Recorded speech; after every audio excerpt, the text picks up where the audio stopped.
Hello and welcome to the Voice of Texas Hunting. I'm your host, Jerison and today we're at Double Nickle Taxidermy with Jon Wilson. Very rare name. It is unique, yeah. Jon, I really appreciate you having us come Yes, out, sir. man. I've already spent quite a bit of time Right. kind of rummaging around and looking for things to put in my pocket, and all of them are too big, unfortunately. But definitely a lot of really, really cool mounts in here, and it seems like you're so busy that a lot of people must trust you guys. You know, it with is. their prized possessions. It's amazing. I tell people it's kind of like watching your hair grow. You don't really notice what's going on around you till you stop and really take a look. But yeah, there's species from all over the world. Yeah. World records, all sorts of critters in here. Too cool. How long have you been in business? We've been in business. This will be our 10th year. I counted in deer seasons, so this will be our 10th Deer season. That makes sense. Yeah. That's actually that's a good way of putting it. And have you been right here the whole time? No, actually started in my garage. It seems to be like a standard. That's kind of the the age old Yeah. How people start. But I taught school and did this as a hobby in my garage, and moved out into a small shop in New Braunfels downtown, and then we moved out here. We built this shop and moved out here. This will be our 4th deer season coming up. Okay. And this shop is located, we're kind of in between New Braunfels and San Marcos. We are. We're right in off the of 35. ETJ, of those cities. So Yeah, okay. Very neat. Yeah.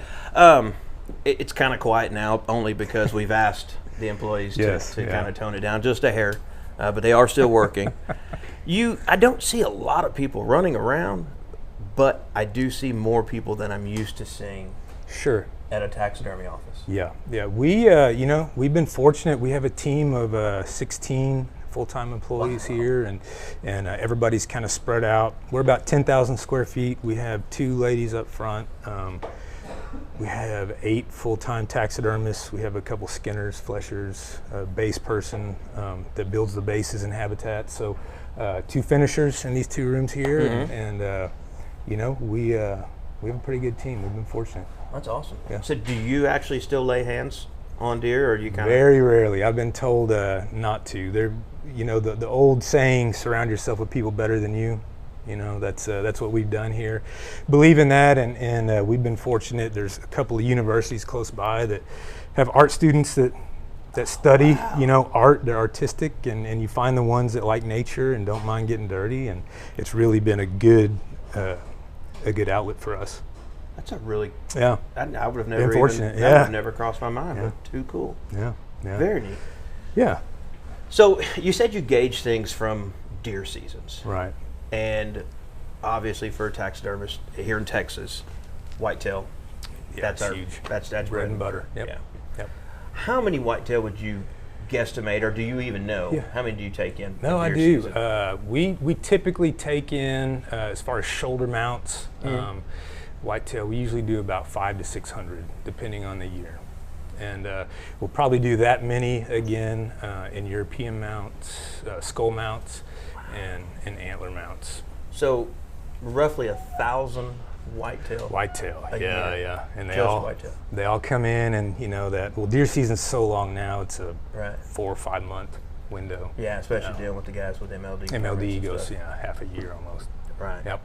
Wow, that's a lot of deer. It's a lot of deer, it is, and from all over the state, and it's neat to be able to see the diversity in the deer population, whether you're in South Texas, Hill Country, Panhandle, West Texas, East Texas. Right. They're all a little different. How long? What is your average turnaround for a shoulder mount? Great. Because I know with a lot of taxidermy, that's a big It's deal. huge. Hunters want Yeah. their animals right Yeah. now. Yeah. But in most cases, it's usually a year. It's pretty long. For most customers that come in, well, to answer your question, we try to run 8 to 10 months on a whitetail shoulder mount. That's not bad at all. It's not. We would prefer to be about 6 to 8 months, but that's really smoking through, and you got to watch quality. Trying to turn things out too fast. So we found that's a pretty good happy medium for us. But yeah, the turnaround time is huge for customers. We've sent out surveys to clients, and is it price? Is it quality? Is it turnaround? What is it that will draw Quality you and back? Turnaround, and they want their deer, elk, whatever it is, to look like a deer, elk. Right. And I've seen prices from taxidermy be $300 to $1,200 for a shoulder mount. And a lot of people don't get it. They think, oh, well, if this guy can do it for $250, $300, why can't you? Yeah. And in my experience, you pay for what you get. If you're going to spend $10,000, $15,000 to go shoot a deer, then why would you go on the cheap end? Skip a couple $100, yeah. Right. Yeah. With that said, what is your, and I know it all kind of varies and stuff, but give us a roundabout figure of your shoulder mount price. Yeah, so our whitetail shoulder mount is $650.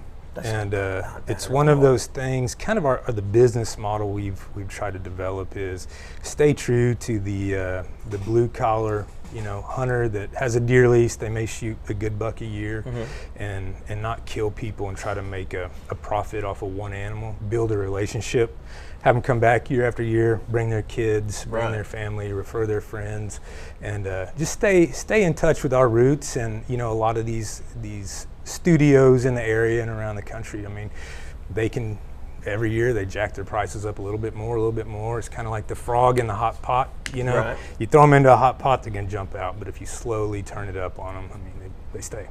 So we try to stay about average. We study our competitors' prices quite a bit. And that price seems actually a little below average. Especially for quality work. Absolutely, yeah. And we've had, ironically, we've had people come in and you need to charge more. It really makes you look bad, And so, but we've tried to just stay true to our roots and produce good quality, but at the same time give people good value, and not because we can charge more, we charge more. We try to build those relationships and make sure we're taking care of the people that are in turn going to take care of us. But you have to go up on prices every now and then. We do. Your supplies obviously go up. Yeah, we kind of a nerd when it comes to studying businesses and markets and pricing, and so I research our competitors in Texas and nationally, and constantly looking at what everybody else is doing, what the market's doing. And there's some that, we got some people here in Texas that charge $1,000 whitetail shoulder mount, and we got people that charge $350 for a whitetail shoulder mount. And and that's usually that guy doing it out of his garage. Yeah, usually very low overhead, tanning his own stuff. But we try to make sure obviously we're making margins on our products, but at the same time treating people right, and that's awesome. Feel good about it. Yeah, it's hard to ask much more. Absolutely, yeah. It's been good to us so far. No doubt. Well, your shop speaks volumes. Sure. It's nice. It's big. It's roomy. The showroom up front is amazing. Yeah. There's a lot of cool stuff up there. Too cool. Yeah. How did last year go for you with the whole COVID thing? Yeah. Did it hurt you? Help you? Actually, the overall end of the year numbers were actually on par. We didn't really see a loss at all. Wow. And I think there's a couple reasons for that. One is the international hunters that were going to Africa, Europe, different places to hunt. They obviously couldn't travel, but those same people are gonna hunt. Yeah. No matter what. It's just their passion. If you're a hunter, you're a diehard hunter. Right. And so they, they spent that money here in the States and domestically and hunted, luckily we're in Texas, you can hunt axis, fallow, oryx, zebra, on and on and on. Zebra. Anything. So we actually saw an uptick in our domestic sales, even though our international stuff obviously dropped, which is, our international work is about 25% of our business. Wow. So we saw a 25% decline in that arena, but at the same time we saw an uptick in the general outfitter here in Texas that's selling axis hunts or whatever else. How did it affect you with supplies? Originally it didn't really affect us at all. We are seeing now the delayed effects of that. A big part of our business is urethane foam. Inside of all these mounts, there's foam. Right. I think there was one. There's one here. Yeah. There's one back here. That's what we use. And so, from what I've been told by the sales reps, these the raw materials or the plants that make urethane foam are overseas, and whether they've been shut down or imports are being regulated with tariffs. There's reasons that this stuff now the stockpile the U.S. had has kind of been dwindled. Yeah. So now it's like, hey, we're running out of foam. No. we had a company that makes paint, airbrush paint. Yeah. Recently tried to order some last week, and they're severely back ordered. Oh no. So starting to see some of that effects. I mean, we have a pretty good inventory of stuff supply wise, so we're good for a while. But yeah, we're starting to see more and more of that on the supply chain level. That stinks. Yeah. Wow. I was curious if the supply stuff would be an issue, but yeah, it has been, and you know, it hadn't affected us yet, but if you're not proactive out there and staying a step ahead, you're gonna get stuck. You're gonna holding get nothing. Yeah. Lingering effects. Yeah. Right. Yeah. Right. So you'd said you were a teacher before. I was. Yeah. And then you kind of started. I want to, in my redneck words, I want to say, kind of farting around with taxidermy in the garage. Yeah. Exactly. And how long have you? When did you first start taxidermy? Or how'd you learn it? Yeah, I first started when I was 15. It was a summer job.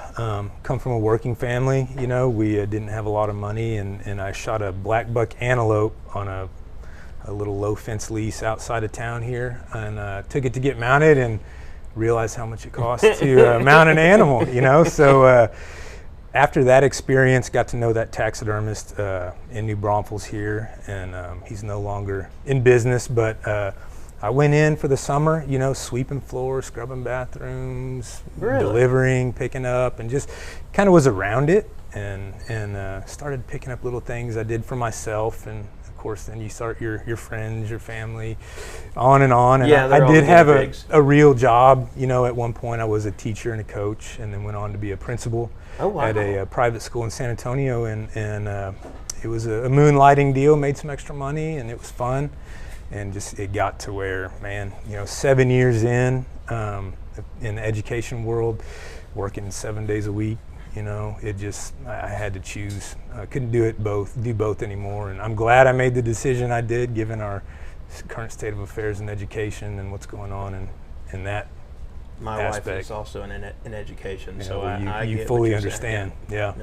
But yeah, so you know, started out just friends, family, then their friends, and then it gradually just built, and you know, fast forward 15 years, and here we are. Here we are. Just like that. Yeah. What is your favorite animal to work with or mount? You know. When I was hands-on mounting, when you were allowed to, when I was allowed to, you know, I enjoyed doing white-tailed deer. I know that's probably a boring answer, but you know, I never really had the opportunity to hunt exotic animals or travel, or wasn't real big into bird hunting or fishing, and so white-tailed deer hunting is what I did growing up, and it just, something about that is kind of like a comfort food. I just, you know, I just enjoy it. Us Texans, I mean, the whitetail is in our DNA, right? Yeah. I mean, if you don't like whitetail deer and you live in Texas, you need to. Something wrong with you. Yeah. So it's just one of those things, you know. Everyone's a little different, yet you know they're just kind of a classic animal for Texans. You know. True. Yeah. Now, earlier this year we had a pretty hard freeze. We did. I mean, and it was statewide. We had snow, ice. I mean, just a historic event. Yeah. And walking through the shop earlier, I saw an axis deer, which was pretty common. Yeah. Well, and I'm getting ahead of myself here, but so during that freeze, most of the axis deer were grown out, yay much. Sure. They were all kind of starting to push a lot of bone, because it's that time of the year for certain groups of axis to grow their antlers. And now it was kind of funny to me to see an axis buck in here mounted, and he's missing that much off of almost all of his tines. I mean, but it's really cool. I mean, unique. You're preserving that historic event like a little for that capsule. person. Yeah. No, it is. It's really odd. You know, the first one or two that came in to, you know, from the field, like, what's wrong with this axis deer? But you know, obviously thinking back, you know, that's blood, that's soft tissue developing out away from the body heat. Yeah, there's no body heat. And so they, you know, the tips froze off, and there's just a flat. It's not even a break. It's just a flat cut. It's like just gone. And so it's neat to see that, you know, and I didn't really think about it like that until you mentioned it. You know, it is kind of capturing a moment in time and history. History. And absolutely, you know, that's going to be on somebody's wall for ever. God knows how long. Yeah. Okay. Yeah. Well, you didn't just start this and grow it to this by just messing around and telling your buddies. Sure. You had to do some advertising, some marketing. Yeah. And my gut tells me that I'm with Trophy Hunters and I'm here, so you probably were in cahoots with them a little bit at the very least. Absolutely, yeah. I think growing up, always was involved with Texas Trophy Hunters, and so I knew what it was, didn't know a whole lot about it. By chance, we were, I think, 7-8 years ago, next to Trophy Hunters at a booth at a local hunting show, and got to visiting with some of the people in the booth, learn more about Trophy Hunters, what they do, their extravaganzas every year. So you know what, this is a good organization. I need to learn a little more, especially if this is something I'm going to do. Taxidermy goes hand in hand with Texas Trophy Hunters. So started getting involved in their extravaganzas, going and meeting more and more of the people involved with the organization, and here we are 7-8 years later, and it's probably one of the best shows that we attend year in and year out. I know there's been some changes in venue and some other things, but I mean, throughout it all, we meet a lot of people. It's more for us, I consider it kind of a regional show because it draws people. The San Antonio show, for example, I mean, we meet people from Kerrville, Austin, the Valley, and it's a good stage for us to get on and talk to people that we normally here in town, in our local community, wouldn't have a chance to have that exposure to. Yeah. And you get to, and I mean, I assume you take quite a bit of product and get it in front of the people so it you is, can show off your quality. This stuff, it fills up space quick, so we never take as much as we'd like to, but we have a few select pieces each year and try to change it up so it's different. And every year we talk to a lot of the same folks, see that familiar face year after year, but over the years too, I mean, the following of Trophy Hunters is, I think, from what I see, is as an exhibitor, is expanding and meeting new people that are new to the industry, and learning about conservation and hunting and the outdoors, and that's refreshing. Absolutely, absolutely. Yeah. Because and last year it was saddening, and it basically it hurt that we didn't have the extravaganzas, and so many people are just like, they were bummed. What do I do? What do I do? And a lot of people probably just sat home and drank, but. You got to do what you got to do. You're right. You got to get through the hard times. But now this year, the shows are back, and I mean, it's going to be better than ever. We're looking forward to it. I mean, here we're a couple months out, and we've been planning, and what are we going to do? What are we going to say? What's our message this year? What mounts are we taking? It's something we look forward to, and it kind of, for us, it kicks off our year, so to speak, because deer season is shortly after, and it just kind of, it's a good start to get out there and start talking hunting. And people in August generally are planning their elk hunts, their hunts for the fall in other states. Mm-hmm. And so you start getting that, as a hunter, you kind of start getting that vibe, a little twitch. Yes, I know exactly what you're talking let's about. Let's go. Yeah. And so it's kind of the start to our season, so to speak. Yeah. It's good. And it's just so cool being at those shows, being around like-minded people. You're right. And good-hearted people. No, it's it's a heck of a network. Oh, yeah. I mean, to be at those shows, the networking aspect is insane. Right. I mean, even for myself, when I would go to the shows before I was with Trophy Hunters, I would meet so many people. Sure. And I've been so fortunate to meet those people, because now it's kind of put me in different places in my life that I'm grateful to be in. Right. And I can only assume the same would be for you. Yeah, absolutely. And it's refreshing, in our society, hunting is taking some hits, and it's a constant battle, and so you hear all the negative and you see the negative, but to surround yourself with thousands of people, all like-minded, for that 3 or 4 days is it's nice to share that bond and know that there are people out there wanting the same things, experiencing the same things. Right. There are people out there that want to fight with you to preserve our way of life. Yeah. Yeah. And they'll do it. And they will. Yeah. Come out. Yeah. Absolutely. It's an everyday battle. It is. Yeah. But we'll all stick together and fight it, right? Yeah. I think so. It's hard to beat somebody that's passionate about something, and I can tell you, hunters, fishermen, outdoorsmen, they're all passionate about what they do. Absolutely. Absolutely. Wow. Okay. I'm sorry, I keep getting distracted looking around at all these animals, and I'm looking at a buck over there. It's probably, I don't know, 260. It is. Another buck, probably 225. And there's just monsters everywhere in here. It is one of those things. It's kind of, I hate to say it, but you kind of get immune to it as a taxidermist in Texas. I mean, I appreciate the animals, but it's like we were looking at this deer over there earlier. I mean, it's a big old 6-pointer, That was awesome. And it's that type of stuff that gets me excited. It's neat to see these drop tine deer and high scoring animals, but it's really neat to see something truly unique like that is natural and out there. Now that 6-point, and I'm going to show a picture of that. You said he was a little over 150 inches. Now he's technically not a 6-point. True. We're going to get that whole bash You're going to get that. Yeah. But he's got a 6-point frame. He does. And I can't see. He's right back. He's over got there. maybe one extra point. Yeah, I mean, to speak of. Yeah, it's just one of those. I mean, that in my mind, it's a true trophy. He was an old deer. Been through many seasons, but that tells a lot more of a story than a weekend hunt somewhere that deer's been through a lot and hunted hard. Yeah. Now earlier you said something about world records. How often do you think you get world records in here? Ooh, that's a good question. We get, I would say, in a year we probably get 6 or 8. Every year? Every year. And I say that with a little caveat to that one because, these organizations that have scoring systems. So there's a world record rifle. There's a world record bow. There's a world record muzzle loader. World pistol. record. Yeah. So true world records, probably 2 or 3. That is like best amazing. Ever anywhere.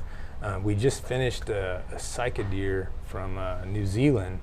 It's new, true, biggest one that's ever been harvested. Is he still here? By like 20 inches. No, he just picked it up. Oh. Yeah, I'm sorry. Yeah, but yeah, we posted a picture of it on our social media pages and. And since you use social media, what platforms are you on? Yeah, we're on Facebook, Double Nickle Taxidermy, and Instagram as well, Double Nickle Taxidermy. And double nickel spelled how? That's a long story. Nickle, like the metal. There you go. Yeah, just go on there. We try to post something daily. There's so much interesting stuff, whether it's a mount or how we do something or the tools we use. Oh, so you do we like try some to do something, kind of daily. We see a lot of taxidermy studios, good big taxidermy studios that post finished work all the time. That's awesome. It's beautiful. It's beautiful.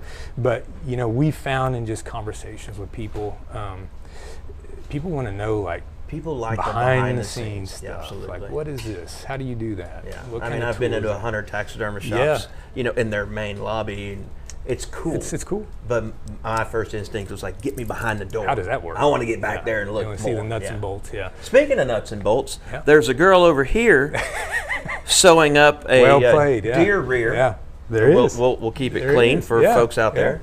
You do everything. She's literally sewing a deer butthole right now.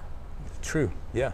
Yeah, that's and that's the whole mount. That's the mount. That's and it's not like one of those goofy things you used to see with the teeth, coming out. Oh yeah. It was like somebody it's wanted truly a deer rump, and they want all the anatomy there, and so we got to make sure it's anatomically correct, and they're going to display that. You kept it so clean. Yeah, we're going to display that on their wall, and it's just one of those pieces that we don't do a lot of, but. Hey, if you're willing to pay for something to get mounted, within reason, we'll work with you. I love it. Yeah.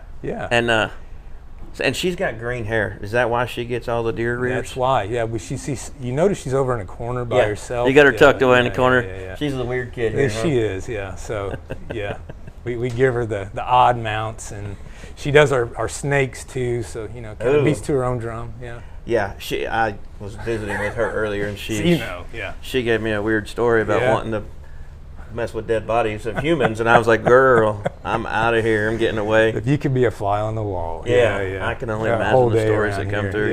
Yeah. And you have more than 2 levels here. Heck, there's a level above that level. We do, yeah. You've got things stored everywhere. We do, and it's a lot. We built this studio based on our experiences at other places we were, what we liked and didn't like, and building something, the cheapest way to build is vertically. Instead of going out, concrete and rebar and all. Yeah. So we got a 24-foot building in the middle there, and so we built a second deck, kind of a catwalk, so to speak, to store a lot of things. Is there something next door? There is. So this is half the showroom, and this room is half the building. Okay. And the other half we keep the more the nastier side of the skinning, the fleshing, the base work, things like that. The freezer, walk-in freezers. Okay. The stuff we try to hide from the general public. Gotcha. Yeah. And you have a big bay door here, but that door doesn't look big enough for some of the things that you move in and out of here. I mean, like in your lobby, you've got a giraffe. Right. The whole thing's in there.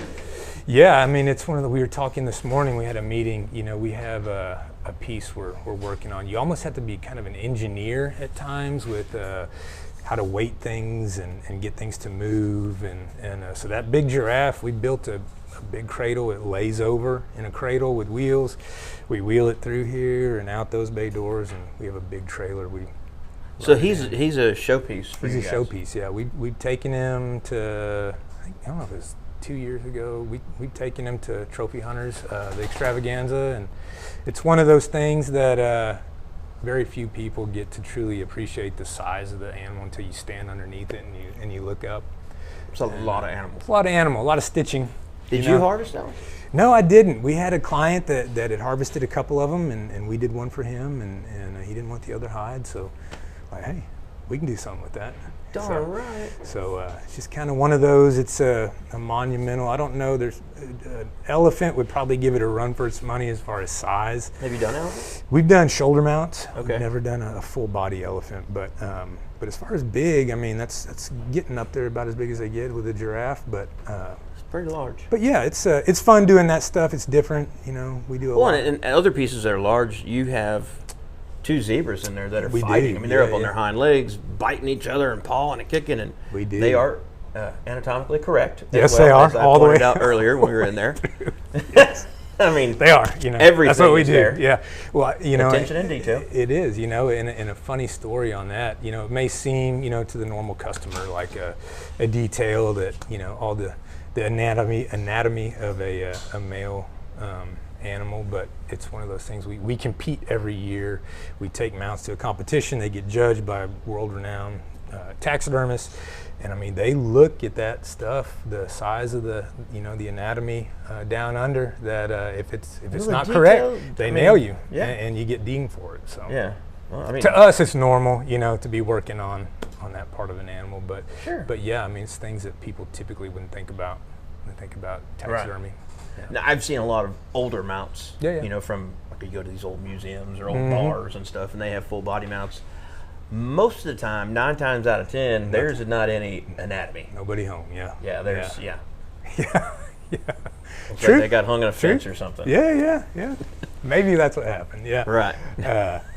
But yeah, it's one of those things. We take it seriously, and I mean, we try to mold some of our own things off of actual carcasses. How does that work? So we will generally, if we're able to, take the carcass of an animal, let's say a bobcat, and we'll pose it with strings and wires into a pose we like. We'll freeze it, and then we'll cut the carcass apart, legs, head, body, and we'll cast each part of the body and then pour it in foam and put it all back together. And wow, just like that, you have an identical replica of what that animal's carcass look like and sizes. And sounds like something done in the other room. Yeah, that's the other gross. half of the building. Yeah. It is, but it's something we're always trying to make our product as real as it can be, and that's a losing battle we'll never get to. Creating Mother Nature, you're never going to get there, but we try to get as close as we can. Well, you're doing a great job. Yeah. It's fun. I see this form behind you. Yes. It looks like it has cancer on its neck, but I'm assuming you've cut it apart and you've added and shaved and twisted. That is exactly what happened there. Yeah, we these life-size forms, they make usually 2 or 3 for an animal, and so it's not like a shoulder mount where there's 800 sizes and poses. So usually on 90% of our life-size mounts, we'll take a foam form, we'll cut it to pieces, and then we will put it back together. Because they're all different. They're all shapes unique. and sizes. I mean, I've talked to other taxidermists before, and this guy in mine, he had to mount a longhorn of all animals. But it was some kind of like record longhorn. His body was extra huge, so he had to buy this giant foam cow, cut it, and he had to add like 1.5 foot. I'm like, how do you add? He's like, we cut other stuff apart and just glue it in. Yeah, it's I mean, you guys make it sound simple. There's some technology. To me and the people watching, but a lot of it's just it's just sculpting. Knowing how to cast and use foam and knowing how much to use and what density of foam. There's a lot of things that go into it that it looks like it's just a heap of foam there, but you got to put armature. We weld armature up inside of it to make sure it's strong, so that when you go pick it up by a leg, it doesn't snap off. Right, and a lot of people, when they pick up their mounts and stuff, they'll typically grab the antlers, which are anchored. Is that safe? It is typically. If you're handling a moose or an elk, you may want to watch it. There's a lot of weight there. Just maybe support the body too. But yeah, we get a lot of customers that come in and like they're handling it like a newborn baby, and it's one of those things. Any of our mounts, you can grab it by one ear and carry it, and it's going to be fine. And those are the little things that we try to put in our mounts to make sure it's going to last a long time and quality. That will probably never be used, but it feels good knowing that you're giving better somebody safe a good than sorry. product. Yeah. Is there? I don't even know how to word this properly. Like proper care for mounts. So, I mean, these go in a home and they're going to stay there umpteen years. I mean, 20, 30 years long time at the least. And hopefully get passed down to children or whatever. So what do you recommend, or is there a technique, or what do we do? There are. I mean, there's no one way to do it. The biggest thing for an existing mount in your home is keep it out of direct sunlight. That will bleach the hair. You'll get an albino deer after 10 years or so. So just making sure it's not in direct sunlight, keeping it clean like you would any other piece of furniture or piece of damp art. cloth? A damp cloth. You can take an old rag, spray a couple squirts of Windex on it. Oh, really? And kind of go with the hair, obviously, and it'll give it a little bit of a sheen. It'll clean it. Compressed air is really good to blow it off. Okay. Little things like that you can do. We take like a furniture oil. Forgetting the name of it now. Liquid gold. Spray it on a little rag. Don't soak it, just spray a little bit and wipe your antlers down or your horns if it's a horned animal, and it just preserves the life of your mount. And so the liquid gold is not going to hurt anything. It doesn't. It's going to moisturize the horn, and I mean this is just like our fingernail, I guess. It's dry, especially after it's off the animal and it's been somewhere dusty and hanging. And it kind of makes it look revitalized. And if you do that, once every 6 months to a year, I mean it's just going to make your mount last a lot longer. Very cool. But yeah, another topic that comes up a lot is bugs. Yes. So the main issue we find customers come in and ask us, or people with trophy rooms, is the hair. The hair's falling out. Well, there is a little golden moth that exists in nature. They're naturally occurring that can get on your mounts, and actually the larva eats the follicle of the hair, and so your hair after years will just start falling out. So however, if you care for your mounts like we're talking about and make sure they're taken care of and look at them, besides being 10 feet up on the wall, if you get up there and look, and that can all be avoided. I mean, it's just keeping them clean and maintaining them. There's products you can use, one called Mount Saver. You can buy it in a little squirt bottle. Oh, really? It's natural oils that just is like an insect repellent. It's not going to hurt anything, but it just, it's little things you can do to preserve your mounts. That's amazing that the animals will still get in here after this has been Yeah, tanned. you know, it's crazy. You would think that chemical process of tanning would halt any kind of flavor. And if they're tanned, you know, properly, most of the proteins and stuff are sucked out. You shouldn't have any issues, but it's just one of those things to look out for. Most people don't. My father's lost a lot of mounts to that. Yeah, it's unfortunate. We see it fairly regularly, but you know, a little preventative maintenance go a long way there. Right. Yeah. And deer can be remounted, right? They can. Like if I had an old mount that the hair, like say the bugs have gotten to it, I can bring it in and find a new cape. Absolutely. We see that a lot, and then people will get passed down, you know, grandpa's mount or an old mount that just needs to be redone. And so that's something fairly simple with any species really. We can get a new hide, have it tanned, remount your grandpa's antlers or yours if they just need to be redone, and pretty simple, straightforward process. Very cool. So yeah. Do you guys get a lot of that? It seems like we're getting more and more of it. I don't know if it's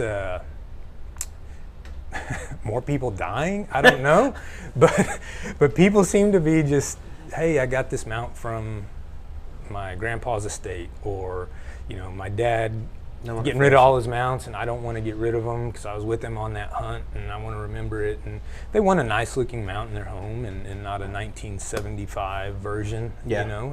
And so they just want it updated, and which I guess is a good thing. You know, people are wanting to keep those memories alive and not just throw them in a dump somewhere. Well, and that's what these are. I mean, people call them trophies, but it's really their memories. They are. Their memories. Each one tells a story. Their stories, exactly. Yeah, exactly. And absolutely. It's funny we were talking about that because I have a mount of my dad's. Sure. And I'm like, this thing's falling What apart. do you do? I've got to do something with it. Yeah.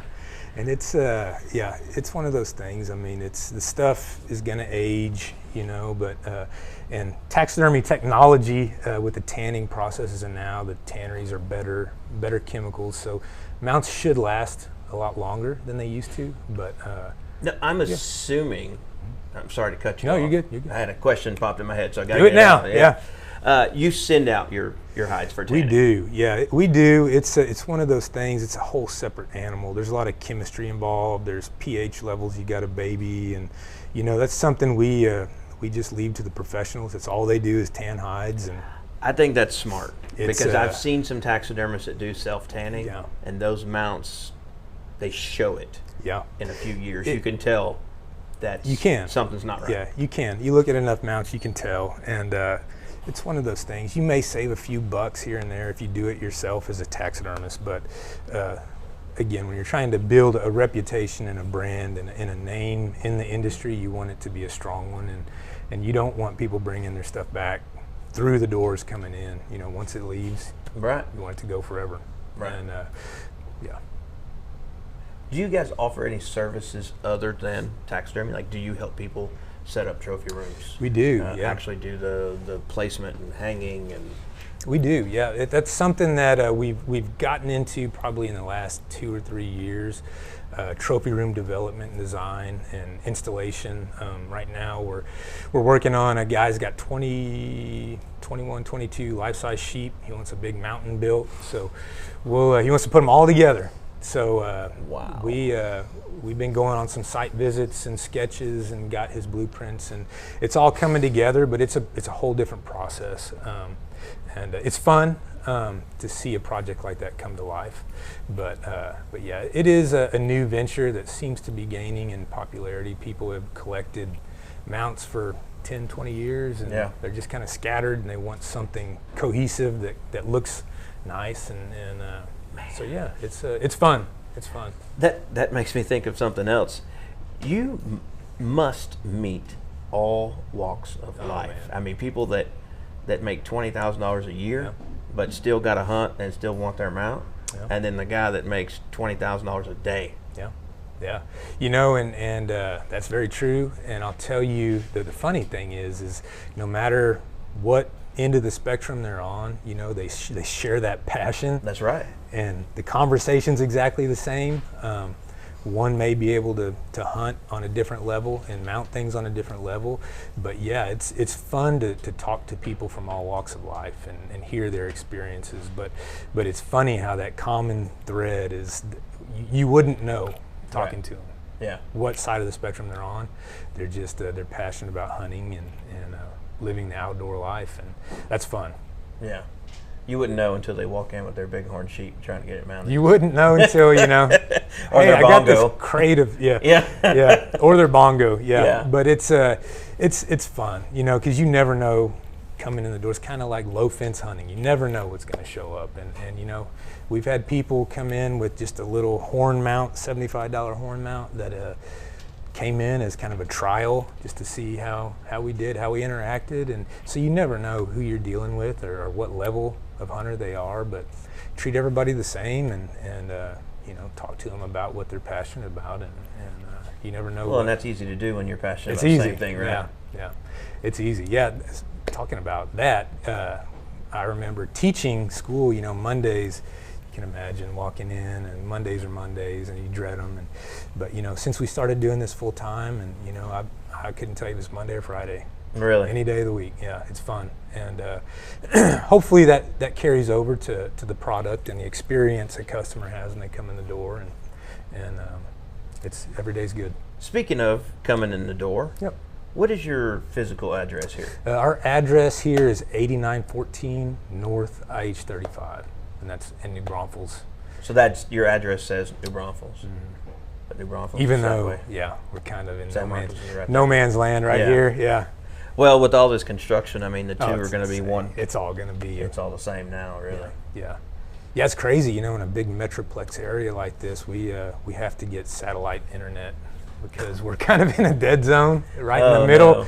We're right in the middle of everybody. So hopefully we'll get encroached on, and they'll bring us the internets. What are your days of operation and your hours? We are our off season is typically March through September. We're open Monday through Friday 9 to 5, Saturday 9 to noon, and then we're available for drop off anytime. Just call the office. But deer season, October through January, February, we're here 7 days a week. And it's just when everybody else is out playing on the weekends, that's our busy time. So I would imagine Sunday's the busiest. Yeah, that's when everybody's coming home and they want to drop their stuff off and get ready for their life. Yeah. Wow. Yeah. And I assume you have people that live nearby.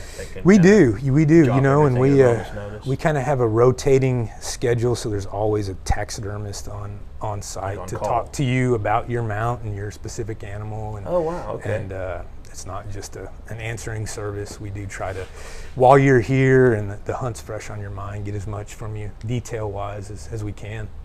And if you have any specific questions about the mount, we're intelligent enough to talk to you about taxidermy and a left turn from a right turn, and you know, basics. Upright. Yeah. Okay. Yeah. Wow. Yeah. Do you want people to ever bring you pictures so you can get more of a, like, this is what this deer looked like? Because obviously once they're caped out, it's flat skin. It's just skin, right. Man. It's funny you bring that. So I'm actually writing a book right now about taxidermy, and that's the book. One of the things, it's in the infancy of development, about 20,000 words in, but going to have a lot of visual aids and these frequently asked questions over the years. Just kind of collected them, and so yeah, that's one of those issues. With the mounts, do you like people to bring pictures, so you pictures, can get a real pictures. life That's where I was going. Of that so deer. So we there's some pictures I was going through writing this chapter, and so you know how a white-tailed deer can have a Roman nose, right? Very distinct. It's very prominent up front, right? Easy to see.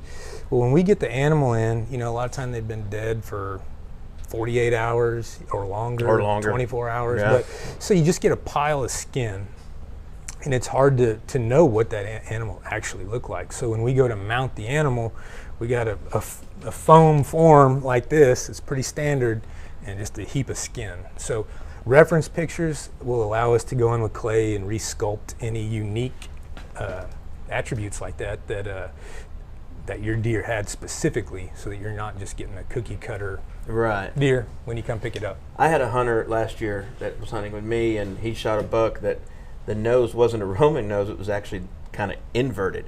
Like he had gotten a fight and took an antler right here, and it was punched in, and just a heap of skin. You would never know that. So man, we took pictures, we put tape measures, we put our fingers in it, we did this, did that, and I'm like, look, take these pictures to your taxidermist. I wish everybody would do that. Yeah, because a lot of times, you know, when we don't get that information, customer comes to pick it up, and you know, we had one deer that when it was alive, it had a floppy ear, right? So we get a dead animal, both ears are floppy. Both ears are floppy. We mount the deer, the ears are not floppy. And he comes in and, oh, that deer had a floppy ear. And I mean, we would never know. Sure. You know, if you have a picture of it and we can see what it looked like.